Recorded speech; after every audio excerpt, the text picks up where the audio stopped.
Friends ನಮಸ್ತೆ, welcome to our channel.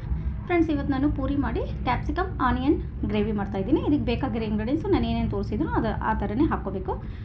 Capsicum ದೊಡ್ಡ ದೊಡ್ಡ ಪೀಸ್ಗಳು ಕಟ್ ಮಾಡ್ಕೋಬೇಕು. ಆನಿಯನ್ ಬಂದು ಬಿಡಿಸ್ಕೋಬೇಕು, ಅಂದರೆ ಅರ್ಧದಲ್ಲಿ ಎಲ್ಲನೂ ಸಪ್ರೇಟ್ ಪೀಸ್ಗಳು ಮಾಡ್ಕೊಂಡು ಈ ಥರ ಒಗ್ಗರಣೆ ಹಾಕ್ಕೊಂಡು ಸಪ್ರೇಟ್ಗೆ ಇಟ್ಕೋಬೇಕಾಗುತ್ತೆ.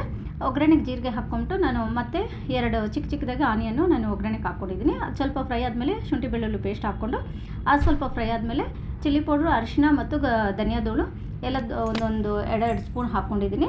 ಅದು ಸ್ವಲ್ಪ ಫ್ರೈ ಆದಮೇಲೆ ಕಡಲೆ ಹಿಟ್ಟು 1 ದೊಡ್ಡ ಸ್ಪೂನು ಮತ್ತು ಉಪ್ಪು ಖಾರ ಎಲ್ಲ ನೀವು ಯಾವ ಥರ ತಿಂದಿರೋ ಆ ಥರ ಹಾಕ್ಕೋಬೋದು.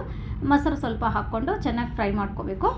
ಸ್ವಲ್ಪ ಡ್ರೈ ಆಗೋವರೆಗೂ ಫ್ರೈ ಮಾಡಿಕೊಂಡ್ರೆ ಒಂದು ಟೊಮೆಟೊ ಹಾಕ್ಕೋಬೇಕು. ನೀರು ಹಾಕ್ಬಿಟ್ಟು ಸ್ವಲ್ಪ ನೀರು ಹಾಕ್ಕೊಂಡು ಟೊಮೆಟೊ ಹಾಕ್ಕೊಂಡು ಚೆನ್ನಾಗಿ ಸ್ವಲ್ಪ ಕುದಿ ಬರೋವರೆಗೂ ಇರಬೇಕು. ಆಮೇಲೆ ಉಪ್ಪು ಖಾರ ಎಲ್ಲ ನೋಡಿಕೊಂಡು ಗರಂ ಮಸಾಲ ಮತ್ತು ಜೀರಾ ಪೌಡ್ರು ಸ್ವಲ್ಪ ಹಾಕ್ಕೊಂಡಿದ್ದೀನಿ ನಾನು. ಲಾಸ್ಟಲ್ಲಿ ನಾವು ಏನು ಫ್ರೈ ಮಾಡಿಟ್ಕೊಂಡಿದ್ವು ಆನಿಯನ್ನು ಕ್ಯಾಪ್ಸಿಕಮ್ ಹಾಕಿ ಸ್ವಲ್ಪ 2 ನಿಮಿಷ ಹಾಕ್ಕೊಂಡು ಕೊತ್ತಂಬರಿ ಸೊಪ್ಪು ಹಾಕಿ ಇಳಿಸ್ಕೊಂಡ್ರೆ ತುಂಬ ಟೇಸ್ಟಿಯಾದ ಆನಿಯನ್ ಕ್ಯಾಪ್ಸಿಕಮ್ ಗ್ರೇವಿ ರೆಡಿ ಆಗಿದೆ. ತುಂಬಾ ಟೇಸ್ಟಿಯಾಗಿ ಬಂದಿತ್ತು. ಇದಕ್ಕೆ ನಾನು ಪೂರಿ ಮಾಡಿಬಿಟ್ಟು ಬಾಕ್ಸ್ಗೆ ಹಾಕಿ ಕೊಟ್ಟಿದ್ದೀನಿ. ಬಾಕ್ಸ್ಗೆ ಆ್ಯಪಲ್ ಹಾಕಿದ್ದೀನಿ. ಇಷ್ಟು ಫ್ರೆಂಡ್ಸ್ ಇವತ್ತಿನ ಟಿಫನ್. ನಿಮ್ಮ ಮನೇಲಿ ಏನು ಟಿಫನ್ ಅಂತ ಕಾಮೆಂಟಲ್ಲಿ ತಿಳಿಸಿ. Thank you friends. See you next blog.